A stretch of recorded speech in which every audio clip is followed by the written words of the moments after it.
अस्सलाम वालेकुम स्टूडेंट्स, कैसे उम्मीद करता हूँ आप लोग खैरियत से। आज आपके सामने एक छोटा सा सी लैंग्वेज का प्रोग्राम लिखने जा रहा हूँ, जिसमें कोई भी टेबल आप लोग स्क्रीन पे प्रिंट करवा सकते हैं। जैसे कि 2 का टेबल है, 3 का, 4 का, 5 का, कोई भी टेबल है। जैसे कि आपको एक आउटपुट के अंदर ये सामने नज़र आ रहा है, तो सेम एज़ इट इज़ इस फॉर्मेट के अंदर हम लोग डेटा को डिस्प्ले करवाएंगे। ये जो आपको 5 नज़र आ रहा है, बिल्कुल लेफ़्ट साइड पे 5 5 5 बार बार नज़र आ रहा है, तो ये हम यूज़र से डेटा इनपुट करवाएंगे। उसको मल्टीप्लाई करवाने के बाद ये हमारे पास 1 2 3 4 5 10 तक ये काउंटर वेरिएबल के अंदर वैल्यू जो है बार बार इंक्रीज़ होती चली जाएगी, और आखिर पे इसका प्रोडक्ट हर बार स्क्रीन पे डिस्प्ले करवाते चले जाएंगे। न्यू लाइन में डेटा को डिस्प्ले करवाएंगे। ये छोटा सा प्रोग्राम हम लोग आज स्क्रैच से करने जा रहे हैं, तो ज़रा गौर से देखिएगा, इंशाल्लाह आपको बहुत समझ आ जाएगी। तो हमारे पास, जैसे कि आपको पता है, सी लैंग्वेज के अंदर हमारे पास 3 पार्ट्स होते हैं। सी लैंग्वेज के जो प्रोग्राम है उसके 3 हिस्से होते हैं। कैसे? सबसे पहले हमारे पास हैश इंक्लूड से स्टार्ट होने वाला पहला पार्ट, जिसको हम हेडर सेक्शन के नाम से जानते हैं, तो हैश इंक्लूड से स्टार्ट होता है। इसके बाद हमारे पास ये एंगल ब्रैकेट्स के अंदर stdio डॉट एच, यानी कि standard input output dot H, यानी कि ये हेडर फाइल है। डॉट एच ये इसकी एक्सटेंशन है। तो इस फाइल को इसलिए हम लोग इंक्लूड कर रहे हैं ताकि हम लोग अपने मेन फंक्शन की बॉडी में print F function, scan F function का इस्तेमाल करेंगे। यूज़र से डेटा इनपुट करवाना है स्कैन एफ के ज़रिए, या डेटा को डिस्प्ले करवाना है प्रिंट एफ फंक्शन के ज़रिए, तो उनकी सारी डेफिनेशंस हमारी इन फाइल्स के अंदर महफूज होती है। उम्मीद करता हूँ इतना आपको समझ आ चुका होगा इंशाल्लाह। अभी चलते हैं हमारे पास दूसरा पार्ट। सी प्रोग्राम का दूसरा पार्ट क्या होता है? Main function. तो मेन फंक्शन को हम लोग कैसे लिखते हैं? इंट मेन, और आखिर पे पैरेंथेसिस का इस्तेमाल करते हैं। कुछ बच्चे सोच रहे होंगे कि हमारे पास ये इंट की बजाय हम वॉइड का इस्तेमाल करते हैं। वॉइड का मतलब नथिंग होता है, एम्प्टी, कुछ भी नहीं। तो अगर हम लोग यहाँ पे इंट भी इस्तेमाल कर लें तो चल जाता है, क्योंकि ये लेटेस्ट कंपाइलर है, ऑनलाइन इसको यूज़ कर रहा हूँ, तो ये हमारे पास इंट इस्तेमाल करेगा। अभी चलते हैं जी हमारे पास नेक्स्ट तीसरा पार्ट। सी लैंग्वेज का जो प्रोग्राम है, तीसरा पार्ट क्या कहते हैं उसको? Body of main function. तो आप, जैसा कि आपको पता है कि हमारे पास जितना भी एग्जीक्यूशन है, जो भी प्रोग्राम को जो भी हमने स्क्रीन पर डेटा को डिस्प्ले करवाना है, जो भी एग्जीक्यूशन करवानी, सारी प्रोग्रामिंग हम लोग मेन फंक्शन की बॉडी के अंदर लिखा करते हैं। जैसे कि इसकी बॉडी हमने ओपन कर रखी है, इसके अंदर हम लोग सारा एक्चुअल कंटेंट, सारा कोड, सारी स्टेटमेंट्स लिखेंगे। तो अब ज़रा स्टार्ट करते हैं। हमारे पास यूज़र को डिस्प्ले करवाना है कि आपने जो टेबल डिस्प्ले करवाना है, प्रिंट करवाना है, तो कौन सा टेबल प्रिंट करवाना है, कौन से डिजिट का प्रिंट करवाना है, वो डिजिट इनपुट करें। तो यूज़र से, जैसे कि यहाँ पे हमारे पास ये 5 आपको राइट साइड पे नज़र आ रहा है इस पोर्शन में, आउटपुट में, तो ये 5 यूज़र से हमने इनपुट करवाना है किसी वेरिएबल में। तो उस वेरिएबल का डेटा टाइप क्या होगा और उस वेरिएबल का नाम क्या होगा? सिंपल सी बात है, हमारे पास इंटीजर टाइप का एक वेरिएबल हम लोग बनाएंगे जिसका नाम हम लोग n रख लेते हैं। कोई भी नाम रखा जा सकता है, और उसके आखिर पे हम सेमी कॉलन लगाएंगे। जैसा कि आपको हमने इंशाल्लाह पहले पढ़ा है कि हर स्टेटमेंट के बाद आखिर पे सेमी कॉलन का इजाफा किया जाता है। सेमी कॉलन नहीं लगाएंगे तो सिंटैक्स एरर आ जाएगा। अब ज़रा नेक्स्ट नंबर पे हमारे पास प्रिंट एफ फंक्शन का इस्तेमाल करेंगे। यूज़र से डेटा इनपुट करवाना है तो पहले उसको इन्फॉर्म करना पड़ेगा कि आपने क्या डेटा इनपुट करना है। तो उसके लिए पहले प्रिंट एफ फंक्शन का इस्तेमाल करके उसको थोड़ा सा इन्फॉर्म करते हैं कि भाई आपने क्या डेटा इनपुट करना है। तो प्रिंट एफ फंक्शन का इस्तेमाल किया, पैरेंथेसिस के अंदर डबल कोट्स हम लोग यूज़ करेंगे स्ट्रिंग बनाने के लिए। स्ट्रिंग, इसकी डिफाइन भी आप लोग जानते होंगे इंशाल्लाह। Combination of letter or characters or numbers. जैसे कि कोई भी नंबर, कोई भी करैक्टर, या कोई भी हमारे पास अल्फ़ाबेट है जिसका कम्बिनेशन हम लोग क्या कहते हैं? String. String is the combination of numbers, letters or characters. कुछ भी इसके अंदर हम लोग जो भी चीज़ लिखेंगे वो स्ट्रिंग कहलाएगी। चलते हैं जी, इसके अंदर हमने यूज़र से enter any digit to display table, ये आपको राइट साइड पे नज़र आ रहा है। एज इट इज़, अगर स्क्रीन पे हमने कुछ भी डिस्प्ले करवाना है तो सेम ऐसे ही हम लोग इस प्रिंट एफ फंक्शन के अंदर डबल कोट्स के अंदर लिखेंगे, क्या है जी, enter any digit to display table. ठीक है जी, हम कोई भी नंबर इनपुट करें जिसका आपने टेबल डिस्प्ले करवाना है, तो यही सिंपल सा अपनी वर्डिंग के अंदर हम लोग लिख सकते हैं कुछ भी। आखिर पे लाजमी सेमीकोलन लगाना है, क्योंकि स्टेटमेंट टर्मिनेटर नहीं लगाएंगे तो आपको पता है सिंटैक्स एरर आ जाएगा।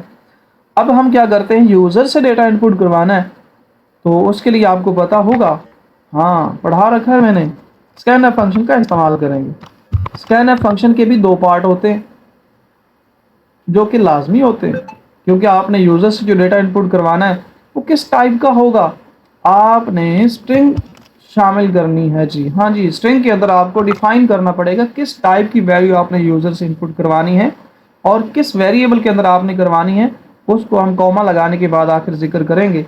अभी ज़रा %d का इस्तेमाल किया, क्योंकि ये जो ऊपर आपको n नज़र आ रहा है वेरिएबल, ये किस टाइप का है, इंटीजर टाइप का, तो उसके लिए %d साइन का इस्तेमाल करते हैं। अब चलते हैं जी उसके बाद दूसरा पार्ट, यानी कि उस वेरिएबल को कॉल करना, मेंशन करना, कौन से वेरिएबल के अंदर हमें वैल्यू चाहिए, उस वेरिएबल का यहाँ पे हम नाम लिखेंगे। हाँ जी, वेरिएबल का नाम क्या है जी, n, आखिर पे लाजमी सेमीकोलन। लो जी, इतना तो हमने कर लिया।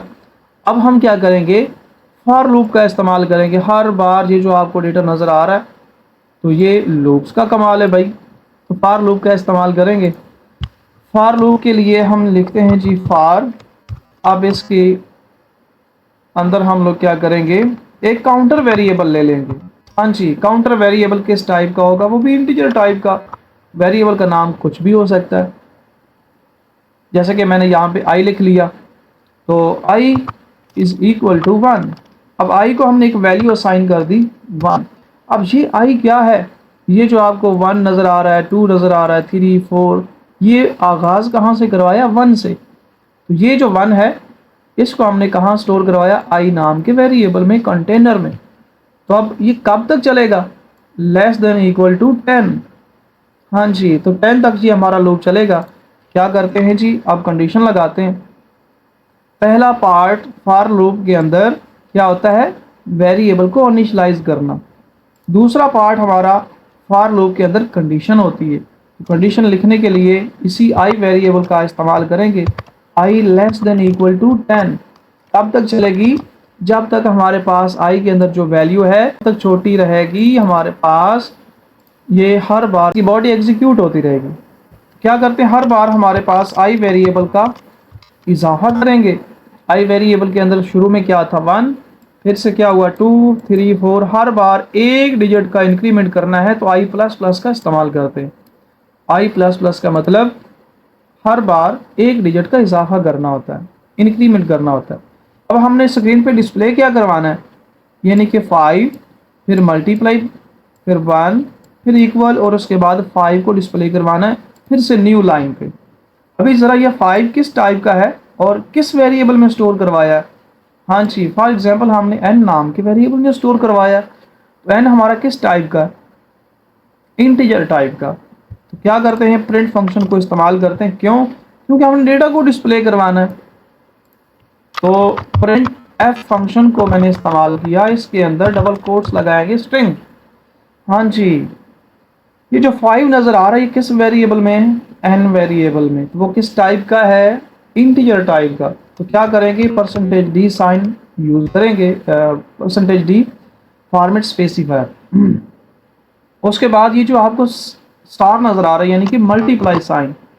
हाँ जी, उसके बाद हमें 1 डिस्प्ले करवाना है। ये 1, 2, 3, 4 किस वेरिएबल में स्टोर है जी, 1, 2, 3, 4, ये हर बार i के अंदर स्टोर होगा। i के अंदर इनिशियलाइज कहाँ से करवाया, 1 से। तो 1 किस में, i नाम के वेरिएबल में, किस टाइप का है, इंटीजर टाइप का। तो उसके लिए भी हमने फॉर्मेट स्पेसिफायर %d यूज़ करेंगे। फिर उसके बाद हमने इक्वल साइन यूज़ करना है। हाँ जी, इक्वल। इक्वल के बाद ये जो आपको 5 नज़र आ रहा है, फिर 10 नज़र आ रहा है, फिर 15 नज़र आ रहा है, फिर 20, ये हमारे पास प्रोडक्ट्स हैं। किन का प्रोडक्ट्स हैं, 5 और 1 का, 5 और 2 का, 5 और 3 का।